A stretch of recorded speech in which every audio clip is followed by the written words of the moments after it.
Hey guys, welcome back to the Transparent Couch. I'm Tam. And I'm Cody. And on our channel, we talk about all things faith, family, and fun. However, here on the Transparent Couch, it's not about where you're sitting, but who's sitting with you.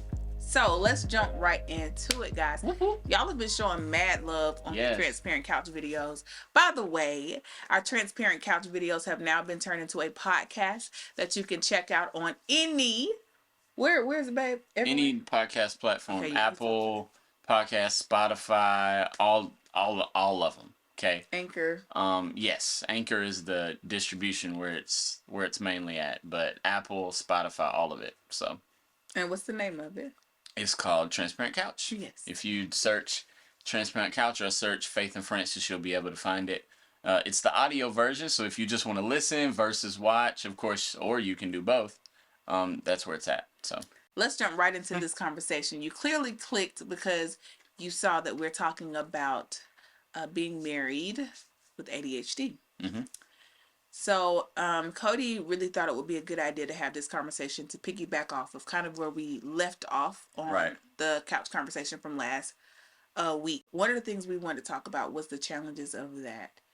For years, Cody has gone undiagnosed. And for years, he beat himself up about being so forgetful, being so unorganized in his thoughts, and not being able to stay consistent, making impulsive decisions. Right. It really did affect our marriage. So, unfortunately, there were some issues that probably could have been solved sooner in our marriage had this diagnosis come sooner. But I'm grateful because our marriage stood the test of time throughout all of that, if that makes sense. Yeah. I personally was terrified of Cody getting a diagnosis because when Cody did the research to figure out what was going on with him, he kind of self-diagnosed himself at first because everything that he had read about it, that he had videos he had watched, research, podcasts, whatever things he was listening to, the signs all pointed to ADHD. Right. But my fear as his wife was that he was going to use it as a security blanket or an excuse to just not push through. Yeah. And what I didn't want him to do was to say, oh, I got ADHD now. So that means that I'm going to be forgetting things. I'm not going to be able to do. And I didn't want that for him because of how far he's come not being diagnosed. I wanted him to have the diagnosis to relieve him of that feeling like something was wrong with him. And come to find out, he did the test and he very much ADHD. He does have ADHD. And so because of that, it has actually done the opposite of what I feared. And I'm so grateful to God for that. But Cody was mature enough to understand that. Now, I ain't gonna lie, the first 3 weeks, maybe the first month and a half, actually, we got into a few arguments because there were things that he was forgetting, and he would say things like, well, babe, you know I have ADHD. And I'm just like, I know you do, but that's not an excuse to just throw that out there to say, well, I forgot it because I have ADHD. No, we have to put systems in place. And coming from me, which my background is in education, as an educator who specifically works with children with disabilities, I know systems that can be put in place to help children with ADHD and adults. So I'm not a psychiatrist or any of the sort. However, there are systems that can be put in place. And I have unknowingly been trying to do that for the past 5 years with Cody, but just not knowing that that's what I was trying to treat. And so for me, it was difficult because I'm like, okay, I understand he has ADHD, and I also understand he's going to forget things. That's one of the symptoms that he deals with is forgetfulness. However, I don't want that to be something he relies on to say, if I forget something, I can just blame it on ADHD. Because sometimes it's not ADHD. Sometimes it's just that you weren't listening when I was talking to you.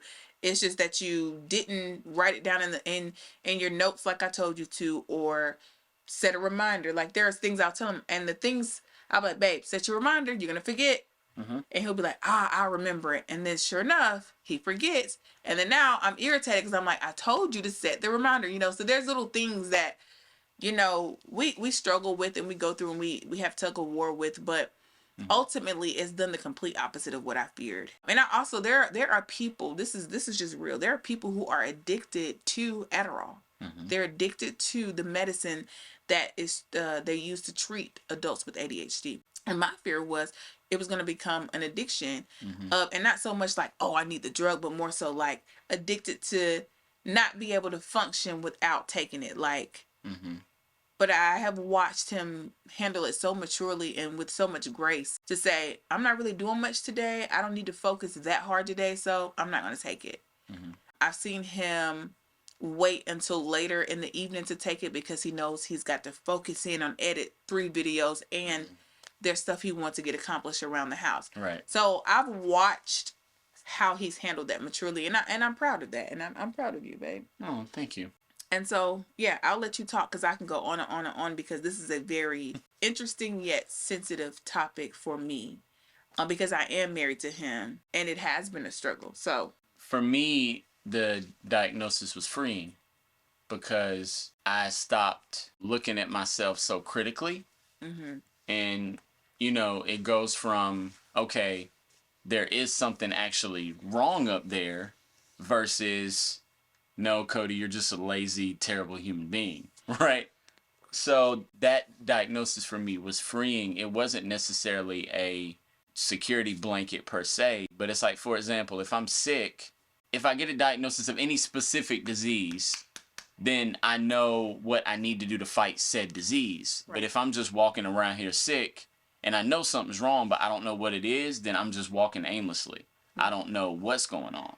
Right. So for me to pinpoint it, it's like, okay, now that I know this is what it is, I can put my own systems in place to help combat what's there. So that's what's been most freeing for me. And I hate to say like a diagnosis is freeing, but it was.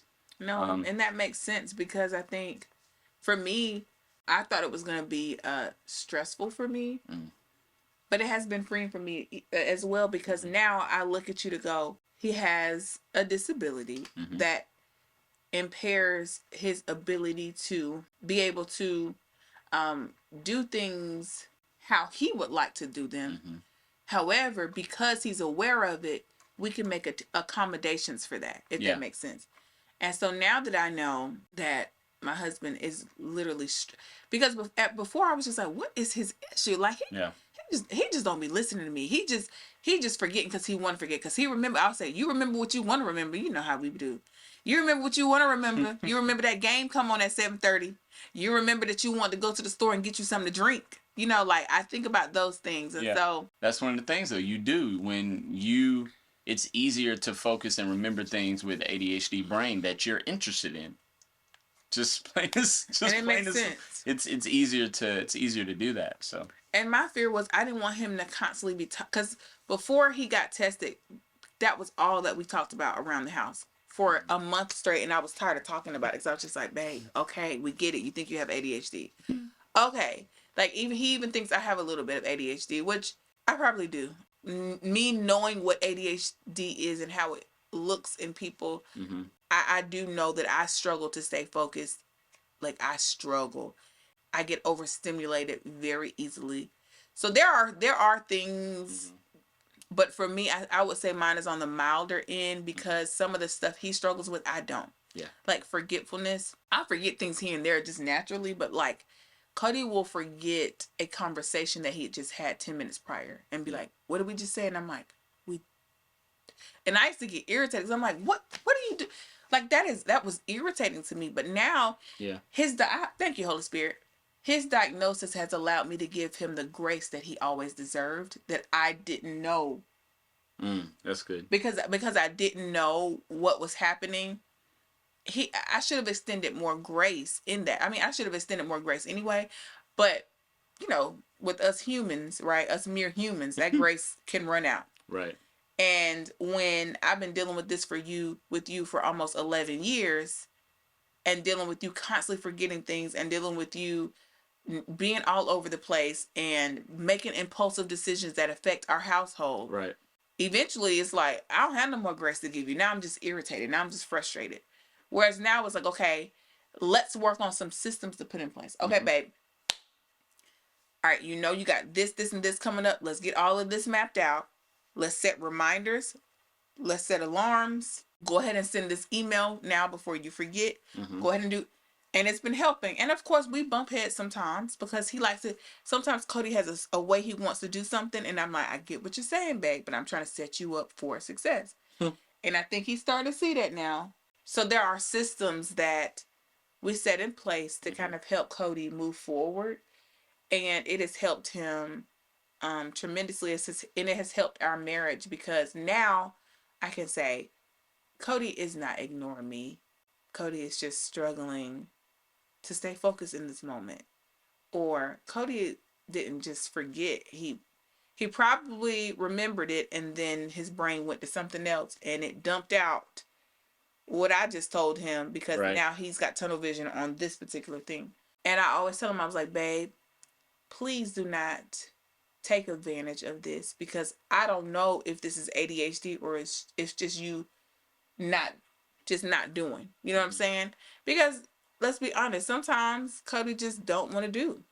Just like most normal people, sometimes I just don't want to do. I just don't want to cook dinner. I just don't want to come here and get the house together. Just like he just don't want to take out the trash. Right. So I told him, I was like, you got to make me a promise that you will not utilize this as an excuse to just do what you want to do. Because for me, I'm going to always see you through the eyes of this is something he can't control. So does that make sense? Yeah. One thing I've noticed is this made perfect sense once I figured it out is if you deal like severely with ADHD, there's a dopamine deficiency up there, right? So you being motivated to do regular tasks when you're having a struggle moment, it's just not there.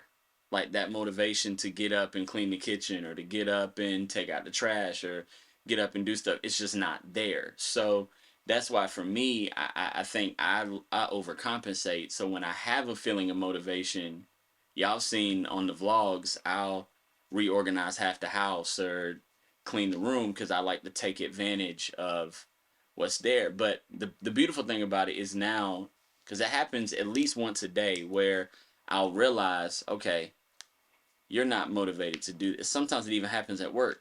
It's like, Cody, you've been scrolling on your phone for 15 minutes. You're not motivated to work at all today, are you? And I have to, drink some more water or get a kick of coffee or something to kind of spark my brain to say, okay, Cody, let's focus in. I think that's what's helped me the most is now I'm able to recognize it when it happens versus just getting caught up and then beating myself up after I get caught up in something. Say, Cody, you just lazy, you just this, you just that. Now I recognize it for what it is and I can deal with it. So yeah, that's good stuff. So we could go on and on and on about this, but we like to keep these conversations kind of quaint and to the point. But this one's probably a little bit longer just because of what we're talking about. Yeah. But we thank you all for continuing to show us mad love on this conversation. It's important to us to remain faithful to our vow to be transparent on this couch and be transparent and talk about the issues that some people are afraid to talk about. And hopefully what we're talking about can help you, can help your family, can help a loved one. So once again, we want to tell you all, thank you so much for joining us. Whether you're watching via YouTube or listening via the podcast, we are so grateful to have you supporting us, listening, and just being there and just acknowledging that we have something to say. So with that being said, we hope that you all will catch us in our upcoming vlogs and catch us with our upcoming videos. Our next Transparent Couch conversation will be dealing with something very, very personal to me. And so we're super excited about that. We will catch you all in the next video. We love you. And until next time, it's not about where you're sitting, but who's sitting with you. We love you guys. See you in the next video. Bye.